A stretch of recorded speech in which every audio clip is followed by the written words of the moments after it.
Okay guys, time for an update on Project COVID 1953, our 1953 Chevy 150. It was time to start getting really dirty on this car to get things the way I wanted.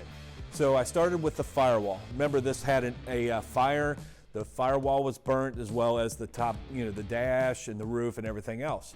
So the firewall is what I focused on first. So there were pop-riveted panels in place covering up holes, things like that, and I'm going for a smooth firewall look. I got rid of those, wire wheeled as much as I could off, and then took a grinder to the entire firewall as much as I could.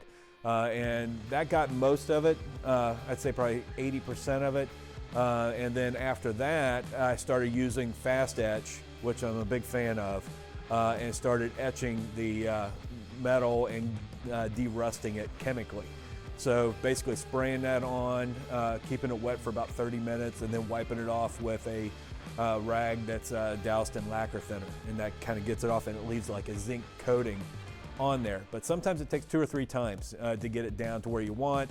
It also takes just the rust away, because if you keep grinding or sandblasting, you start losing good metal. And then once that was done, I started welding in patch panels into all the holes, and there were also, I'm gonna guess 30 holes for whatever, I don't know, all over the place. So I'm going in and welding. I think I spent 2 days welding this thing, just getting every little pinhole taken care of and welded up. So that way I'm starting from scratch on what I need to go through the firewall. So did that, and then both stripped the outside and the inside, welded it up, and acid etched it, and got it ready to move on to the next step.